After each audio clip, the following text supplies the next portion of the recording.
Good morning. This is Dr. McDaniel at GYN Corner.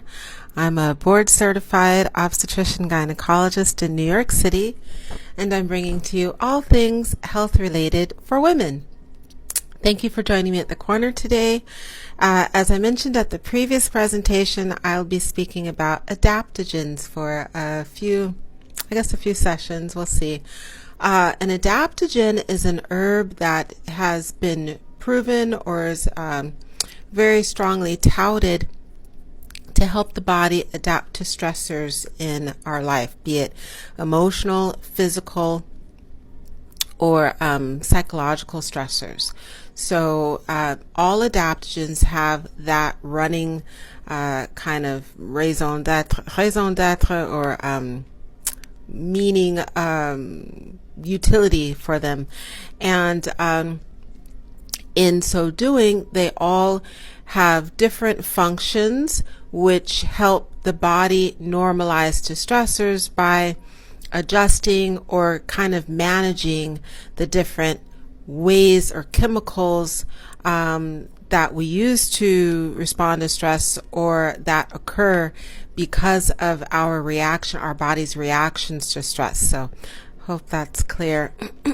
Sorry. Now, the first one I'm going to speak about today is ashwagandha. And ashwagandha, I think that's the most popular adaptogen. For the last year or two, I've had a handful of patients coming in telling me that they're taking certain herbs because they're supposed to help them decrease stress, is how they respond. And ashwagandha is the predominant one. And it's all over the media if you look for it. So ashwagandha is an herb. It's a plant that has flowers, and both its flower and its root has been used medicinally for the ashwagandha extract to be used for different functions. Now, ashwagandha is grown naturally in India and in a lot of certain parts of North Africa, a lot of North African areas, and in India. It's been used in India in Ayurvedic medicine for thousands of years. Since 6000 BC, they have writings that prove that they used ashwagandha for medicinal purposes. So as I stated, both the flower and the roots, or the berries and the roots, are used as an extract, and it is touted to has multiple functions.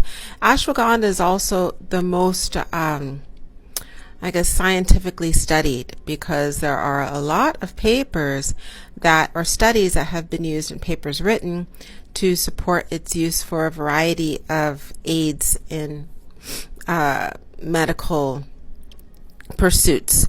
So it is predominantly an anti-inflammatory, and as all anti-inflammatories go, it helps decrease circulating free radicals, and the evidence for that is supported because a lot of blood studies have shown that it decreases C-reactive protein, or CRP, in the bloodstream, which is an inflammatory marker. It's a marker of inflammation in our bodies. It also decreases cortisol, and decrease in cortisol, or reduction of cortisol, is a really, really huge one, because cortisol is a strong inflammatory marker, and it's a stress hormone, as we know. It also causes a lot of weight gain. So a lot of the belly fat, we call it beer belly, weight gain, is due to high levels of cortisol. So when you decrease inflammation and you decrease cortisol, you also decrease weight gain. Especially that belly fat is a big one, because it's a marker of potentially increasing heart disease or cardiac problems. It also decreases blood sugar. That's a huge one. They've got a lot of studies supporting that it decreases blood sugar. Sorry. And decreasing blood sugar is really important. It's been used in non-diabetic and in diabetic patients to decrease overall blood sugar. And in decreasing blood sugar, It increases insulin sensitivity and decreases circulating insulin. That also helps decrease weight gain. And of course, decreasing blood sugar and reducing inflammation because of that helps decrease a lot of the problems that diabetics have from the high circulating blood sugar, insulin, and inflammation that ensues. So that's huge. It also has been shown to stabilize the thyroid gland in that it helps manage the TSH, or thyroid stimulating hormone, from the brain. So for women, or for people in general, obviously men, women, or children, but for women who are veering towards low thyroid or hypothyroidism, it helps support the thyroid by increasing its response to thyroid stimulating hormone, or TSH. So that's huge. It also has, I guess anecdotally, a lot of the patients who tell me they're on ashwagandha, they're not telling me they're on it because they want support for anti-inflammatory and for decreasing blood sugar, increasing insulin sensitivity. They tell me they're on it because it decreases stress and they have more energy. And that one has been supported. Ashwagandha has also been called, excuse me, Indian ginseng, because it helps to increase energy, increase focus, concentration mentally. It has also been supported in its claims for increasing memory because of the anti-inflammatory effects. It helps protect the nerves in the brain. It also decreases fatigue. They've used ashwagandha quite extensively, high-dose extracts of ashwagandha, to decrease fatigue for patients undergoing chemotherapy cancer treatment. It's also really helpful in relatively high doses and over a long term to support bone strength. So as we age, we all slowly have a decrease in our bone strength, our bone density, and severe bone disease, or brittle bone disease, osteopenia, and ultimately osteoporosis is a major cause of morbidity and mortality because of hip fractures and the sequelae, or the problems that occur because of hip fractures. So it's extremely helpful to take the ashwagandha because it has been shown to help increase bone strength.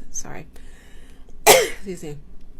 Bone strength and decrease bone loss, obviously. So that's how the studies were done. And increase calcium levels to help the laying down of the bone mass. It also helps normalize liver function. So previously I spoke about milk thistle, which helps normalize liver function. It helps decrease toxins and poisons in the liver. Ashwagandha also supports liver function in the same manner.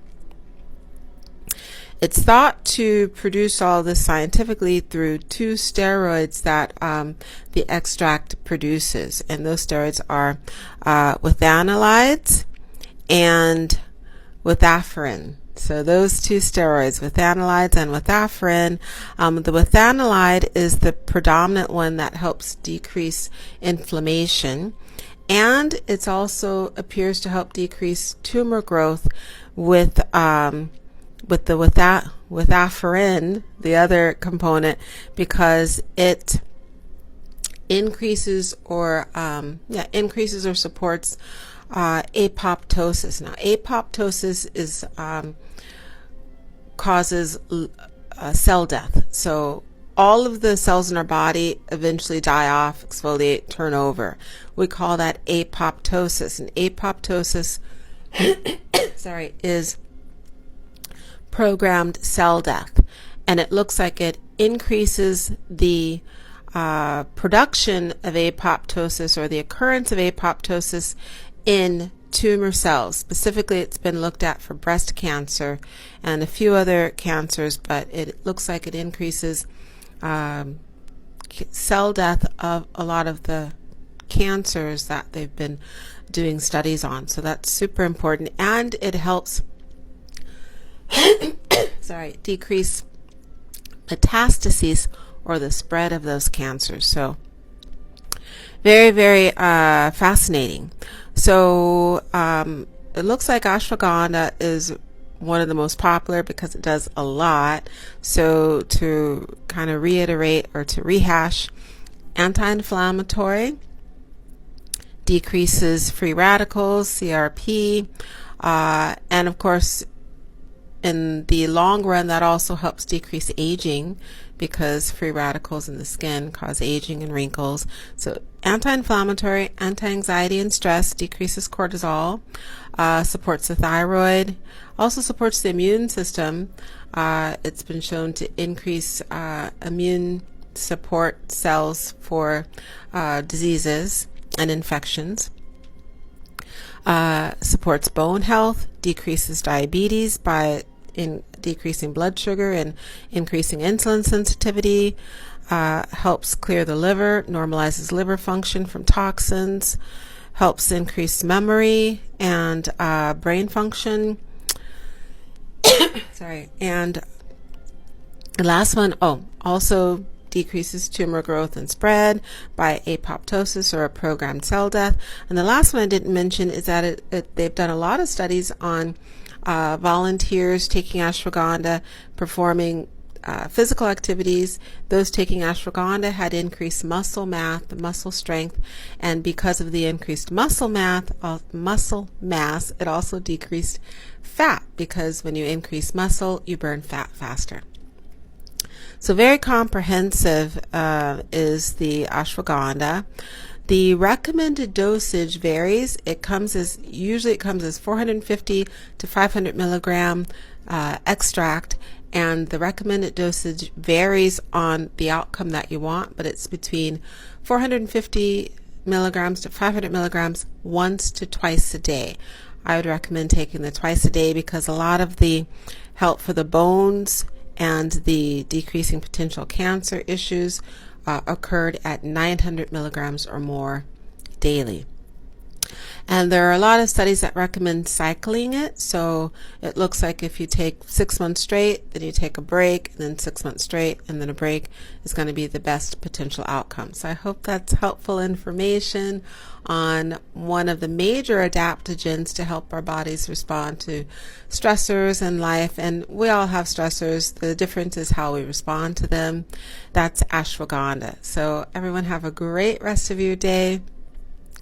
Please hit the like button, the follow, and the subscribe buttons on Facebook, YouTube, and check out the podcast, GYN Corner, on all the major haunts. Thanks for joining.